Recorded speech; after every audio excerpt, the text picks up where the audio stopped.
It's Monday the 2nd of February. From the MEN newsroom, this is Channel M's Lunchtime News, and these are today's headlines.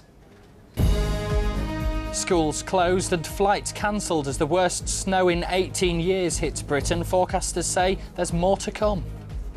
The snow was originated as a sort of a large bubble of very cold air has drifted westwards from continental Europe, really. Originally began its life right up in Russia and it's come swept right down through Europe. Also coming up, Save Our School. Parents start a campaign in Didsbury. If Ewing School closes, what happens to John? Well, they want to put John back into mainstream, which I'm afraid it cannot happen. I will not allow it to happen. There'll be so much bullying. What will you do then? I'll keep him away from school. And medieval magic for the reopening of Rochdale Market. What we wanted to do was relaunch the market, give it a new vibrancy and try and attract people to come to the markets.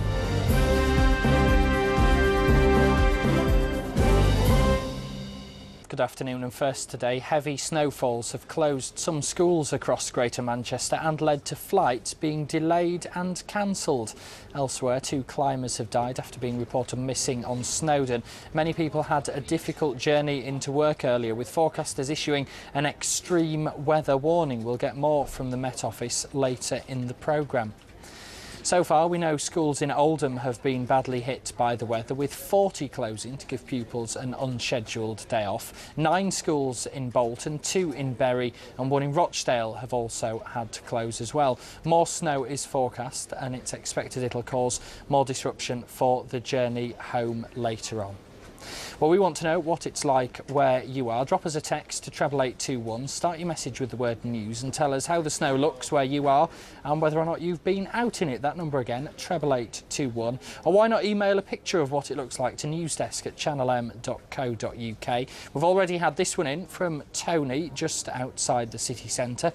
We'll find his picture in a moment. There we go, showing the view up towards the Beetham Tower earlier on in the morning. Do keep your images coming in. newsdesk@channelm.co.uk. We'll go through some of them later in the day. More than 50 frontline firefighters' jobs are to go after a drop in the number of emergency call-outs here in Greater Manchester. The move would save nearly £2 million, which would be reinvested in extra training and new equipment. At the moment, 4 of the brigade's 67 fire engines aren't crewed on evenings and weekends. The plan is to extend this to 4 engines during the day as well. Jobs will be lost through natural wastage with no redundancies.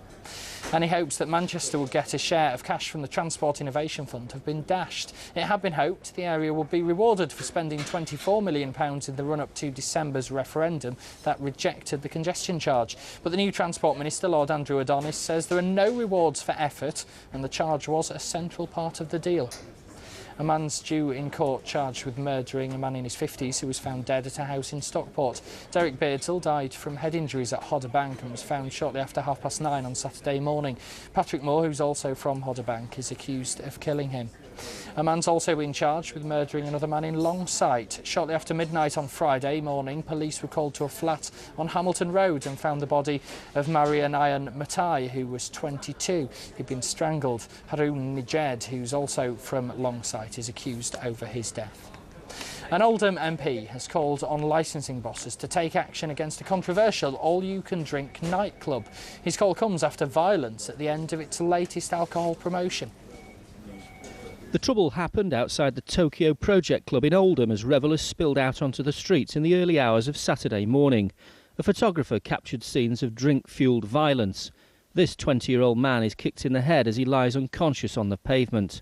He was treated in hospital for his injuries but later discharged. Police arrested 2 men who were released on bail. Last week it was revealed the club was running a January sale where customers paid a £5.99 entrance fee in return for as much alcohol as they could consume. Public health officials described the offer as irresponsible. Phil Wallace, the MP for Oldham East and Saddleworth, is now urging the council to look into revoking the nightclub's licence. He says the council has the power to close down places which operate irresponsibly. Oldham Police say they'll now be holding further talks with the club owner. They've already expressed their opposition to any promotional offers that may encourage binge drinking and say the onus is on people who go out and drink excessively. Back now to our top story and the heavy snow that's been falling across large parts of Greater Manchester, causing a lot of disruption during the morning. Our reporter Georgia Calvin-Smith has been out to one of the worst affected areas. Up here on Saddleworth Moor, just above Britain's highest stretch of motorway, it's pretty much blizzard conditions. The Highways Agency has spent most of the night gritting the motorways, and that, combined with motorists apparently having heeded warnings to stay out of their cars when possible, seems to have done the job, because the Highways Agency has reported having to have dealt with less accidents than usual, which is just as well really, because the weather's just set to get worse. Now it's a familiar tale, a school threatened with closure, a desperate battle by parents to keep it open, and at stake this time is a small facility for children with special needs. Education bosses want the pupils to be integrated into mainstream schools, but parents say their children will suffer, as Kevin Duffy now reports. How old are you, Connor? 12. Tell us about Ewing School. It's a nice place and people don't want it to shut down. As well as being a nice place, Ewing School is one of very few special schools across Greater Manchester that meets the needs of a range of children who have speech, language and communication difficulties. The problem is Manchester City Council's considering closing the school down, prompted by the government Bear Cow report, which advocates integration of special needs kids into mainstream schools. Well, they want to put John into back into mainstream, which I'm afraid it cannot happen. I will not allow it to happen. There'll be so much bullying. What will you do then? I'll keep him away from school.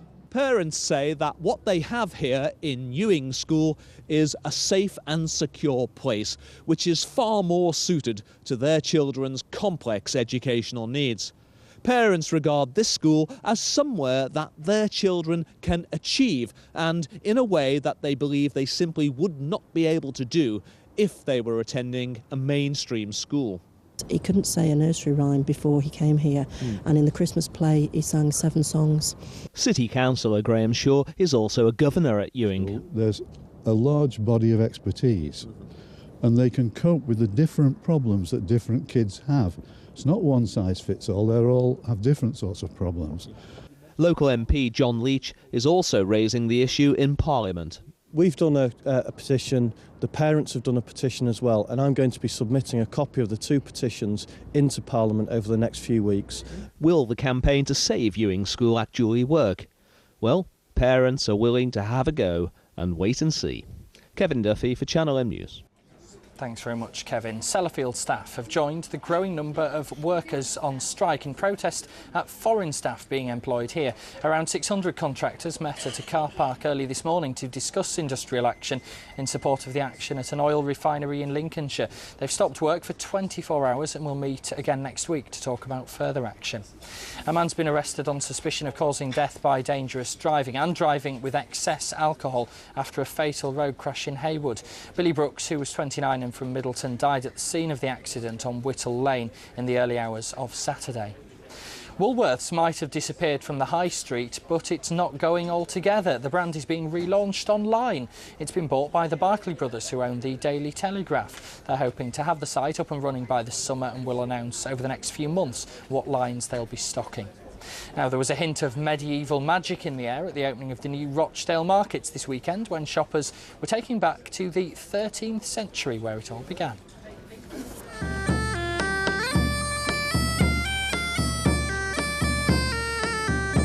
We're at Rochdale Markets in the heart of Rochdale Town Centre, and today is all about relaunching Rochdale Markets. It was a charter granted by the Crown to Edmund de Lacy in 1215. We've got a number of events going on today.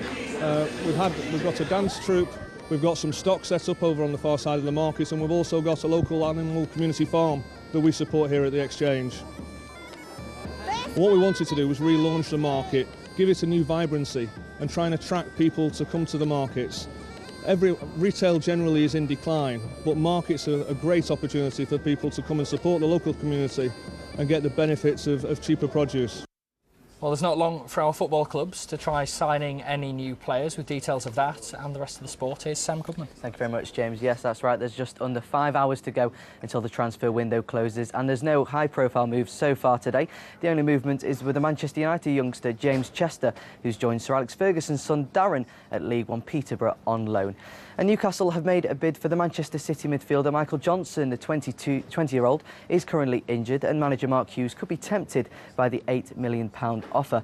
And there's no more development of Chelsea's move for Robinho, which was rumoured to involve £20 million, Didier Drogba and centre-back Alex moving to Eastlands. It also looks like Roque Santa Cruz's deal is off, as we believe the club won't be making any further improved bids. But the main transfers coming from Manchester City were last night, as Shay Given joined for £8 million from Newcastle, while defender Tal Ben Haim has moved to Sunderland for the rest of the season. And Bolton may sign someone with the money gained from Kevin Nolan's move to Newcastle, and it's rumoured they're approaching the Lyon striker Fred, whose deal with Tottenham recently collapsed. But it doesn't look like Gary Megson needs to invest up front, as Bolton's form in front of goal has improved recently, with 5 goals in their last 2 matches, including 3 of them at the weekend. Well, after some unrest at the Reebok last week, it looked like Gary Megson's men had put it all behind them when Sébastien Pie-Grenier headed in from a free kick. Then the inspirational captain Kevin Davis made it 2-0 20 minutes after the break, after firing into the corner of the net. Then it happened again, similar to that of Blackburn last week. Tottenham pulled one back through Darren Bent, and moments later the equaliser coming from the England international, after Jussi Jääskeläinen could only parry Wilson Palacios' shot. But Bolton battled back, and it paid off, as it was Kevin Davis once again who popped up, this time with a fantastic diving header 3 minutes from time to save Bolton from embarrassment once again. Keeping with football, in League One, it's been a difficult few weeks for Stockport County, and manager Jim Gannon was quick to praise his players following their 4-1 victory over Hereford at the weekend. I was very proud of them. I've always been very proud of them. I talked about in programme notes that the efforts they've put in difficult circumstances, and once again today they've shown the quality that I have very much got trust in. You know, we've won a lot of admirers up and down the country, the way we play. A lot of people come watch us play here and think we play fantastic football given the conditions of the pitch, but we don't let the pitch put us off. We try to play, and we did play some good football today, and it was as good a football today as there has been at any stage this season, and I wouldn't blame the pitch. Finally, the Badminton British Championships were held at Sport City over the weekend. The mixed doubles final was won by Chris Langridge and Sarah Box, who edged out Tony Clark and Donna Kellogg. But there was no happy ending for Bolton's Jenny Woolworth, who lost in the women's final and the semi-final of the mixed doubles. Well, that's all from me for now. Join me again at 5 o'clock, where I'll have all the transfer news before the window closes at 5 o'clock today. Thanks very much, Sam. There's lots more still ahead on Monday's Lunchtime News, including more on the snow that's falling right across Greater Manchester, and pictures as well from the weekend's Chinese New Year celebrations.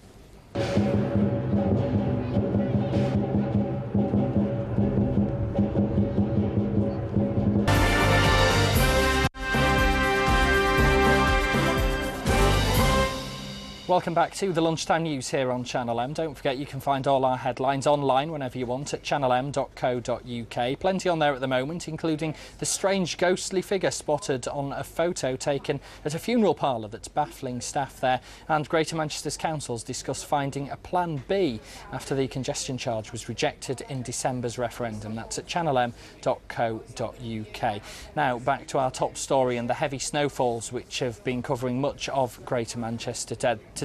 Some schools in Oldham have been badly hit by the weather, with 40 closing to give pupils an unscheduled day off. 9 schools in Bolton, 2 in Bury and 1 in Rochdale have had to close as well, and there is more snow forecast. It's expected it'll cause more disruption for the journey home later on. We've been to get the latest from the Met Office here in Greater Manchester. Well, it's the worst snow in parts of the southeast and east of England, where they've had it worst since 1991. So far in Greater Manchester, we've got in places 2, 3, 4 centimetres, increasing as you head up towards sort of, you know, the Pennine areas. But that sort of level we have had many times recently. So no records yet in Greater Manchester, but as I say, most of us have a covering, and with the possibility of some more to come the rest of the day and overnight. The snow has originated, there's a sort of a large bubble of very cold air has drifted westwards from continental Europe really. Originally began its life right up in Russia and it's come swept right down through Europe. Well, it's about freezing outside, 0 Celsius. It's not going to get much above today, so probably about 0, maybe +1 or 2 in the city centres, but out in the rural areas probably around about 0, and when you go up into the higher Pennine areas probably even below 0. But the problem we do get when we get snow and it sort of partially melts a bit during the day, if you get any sunshine, then it freezes again, is ice. I think ice is going to become a major problem. Looks like we're going to keep the cold weather for a few days to come, so the first thing in the morning particularly, do watch out when you're walking around. For people wanting to get to work tomorrow, the worst of the snow should have cleared away by this time tomorrow morning, by the rush hour certainly. So, but it may well have left a legacy of several centimetres of snow, and again, particularly as you head towards the Pennine areas, those eastern boroughs of Greater Manchester, I think, should have quite a covering of snow, I think, by tomorrow morning. So, but it should have cleared away hopefully, and then the rest of the day hopefully reasonably dry and bright. So, could look quite nice tomorrow morning. Well, let's get a little bit more on our top story now. We're joined by Peter Holsworth from the Highways Agency. Thank you very much for coming in this lunchtime. First of all, where was it particularly bad this morning for drivers? Well, this morning, the worst bit this morning was up over the hills over into Yorkshire. So we got severe problems keeping it open overnight, but we never actually had it closed. And that's we're very proud about that. Now, we've heard from forecasters that there is more snow predicted. We can see it falling outside the window now, and there's going to be more through the afternoon and evening. Where in particular are you expecting problems as we're thinking ahead to the drive home tonight? Well, the drive home tonight, we're looking at that sort of thickness coming down over the Pennines. That's sort of 30 or 40 centimetres. That is a lot of snow. I can't remember that since I've been doing the winter maintenance up here. So it will be difficult over the Pennines. I'd expect it to be difficult over in the sort of Oldham neck of the woods, Oldham Ashton on the M60. What's the advice to drivers who do have to go out, because staying at home for most people isn't an option? How can they stay safe? Well, in real terms, if you think about the rush hour tonight, we're all rushing to get home at 5 o'clock. If you've got a chance to get home at 4:30, 4 o'clock, then take it, I think. Our major problem will be with traffic on the roads. The gritters can't get past. So if the gritters can't get past, they can't plough the roads. So you get yourself into an ever-decreasing circle of nobody getting anywhere and nobody being able to put it right. And what work will your teams be doing based on what you're hearing from forecasters about how much snow is going to be coming down, and I suppose any freezing temperatures as well? Well, we've got freezing temperatures overnight as well. So it's going to be cold. We will get some grit down before the peak hour, and we'll be trying to get out and deal with the snow that's falling during the peak hour, and that will be a problem. Keeping the roads open is going to be difficult tonight, so in real terms, if you want to get home tonight then and you've got a chance to get home early, then I would do. Thank you very much for coming in, and No let's problem. hope not too much disruption for the evening rush hour. Many thanks for that. Hundreds of thousands of speeding fines and penalty points for drivers could be written off after a test case at Manchester Crown Court. One driver who was caught speeding is claiming that roadside cameras are unlawful because they haven't all been approved by Parliament. Ben Bland's at court with the details. Anyone who's ever been given a speeding fine or penalty points on their licence will be watching this case very, very closely indeed. Aitken Brotherston, who's a retired businessman from Cheshire, was caught doing 52 miles per hour in a 40 zone on Princess Parkway here in Manchester back in November 2006. At the time, he fought his conviction but was ordered to pay the fine of £280 plus court costs of £2,800. Today, he takes his appeal to the next level here at Manchester Crown Court. He argues that he was within the limit and the speed camera that clocked him was faulty. There's nothing unusual in that.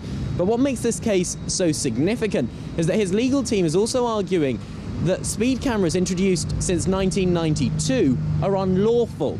They say that while those cameras were approved by Home Secretaries, they weren't approved by Parliament. His lawyers claim that some 10 million prosecutions since then could be invalid. Road safety campaigners say that speed cameras help reduce the number of accidents and stop people from speeding. The figures for Greater Manchester show that in 2002 there were 35,000 fixed penalty notices imposed on drivers for speeding. That went up and almost doubled by 2006 to 60,000. Now, you could take that to mean that more drivers are being caught, or that speed cameras simply don't stop people from speeding. If this appeal is won and the argument is accepted, some £600 million in fines imposed since 1992 could be written off, triggering an avalanche of compensation claims. Thanks very much, Ben, and we will be following that case later on today. Film director Ken Loach has hit out at the Corner House Cinema for refusing to pay staff a so-called living wage. Manchester Council approved a decision to pay staff over £1 more than the minimum wage last year, but bosses at the Corner House say they can't afford to pay their lowest paid staff more than the minimum of £5.73. I think it reflects terribly on the Corner House. If they want to keep their reputation, then I say they've got to pay the proper rate. And if they say they can't, well, just let all the workers that they want to underpay see what the whole management expenses are. I'm sure they'll find a few bob so that they can all get paid properly. So Alan Sugar's on the lookout for more apprentices, and this time not just for his business but the whole country. He's promoting the latest campaign to encourage more young people to take up starter opportunities with big companies. Money is being made available to create an extra 35 million apprenticeships from next year. Manchester dominated the High Life Dining Awards at the weekend. 4 of the city's restaurants were winners at the 25th annual event. Sam's Chop House took the title of Best Overall Restaurant, while Room was named Best Manchester Restaurant. Wagamama Printworks won Best Atmosphere, and Alison Seagrave's Harvey Nichols' second floor restaurant also walked away with a trophy. TV stars from Coronation Street, The Bill, Emmerdale and The Apprentice were all at the ceremony at the Hilton on Deansgate. Street displays and music echoed around the city last night. Thousands of people turned out for the New Year celebrations to mark the beginning of the Year of the Ox. A 175-foot-long dragon and a larger-than-life statue of an ox were 2 of the centrepieces.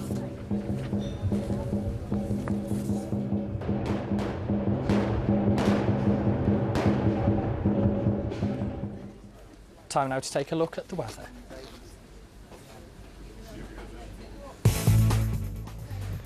And looking at this morning, you can see those snow showers dominating right across Greater Manchester. Temperatures possibly climbing as high as 6 degrees in places, but feeling much colder than that in many areas. Lots of isolated ice patches around here and there too. The Pennines have seen the worst of that snow, and if we take a look now through the rest of the day, you can see that the snowfall is widespread. But again, heavier the further east you travel. It's expected to intensify as we move into the middle of the afternoon, and it'll carry on falling through the evening as well. So expect further disruption if you're out and about on the roads.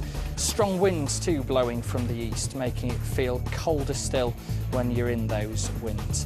Looking ahead to the rest of the week, those snow showers will stay with us tonight, but tomorrow, sunshine and showers in places. Where we do have the clear skies, the temperatures will fall down to -3 in places. Wednesday, those showers should clear up, but still looking cloudy, and further cloud and heavy rain on Thursday and Friday.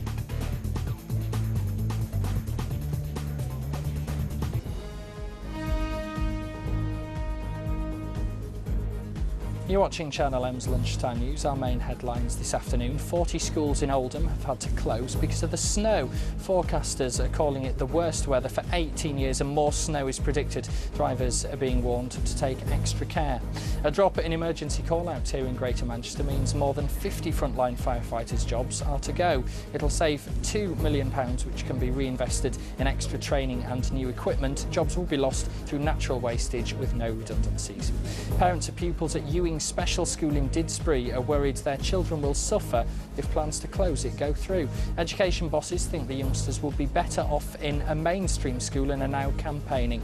We'll have more on all those stories in our early evening news later on with Andy Crane from 5, but from me and the rest of the Lunchtime team, have a good afternoon. Bye bye for now.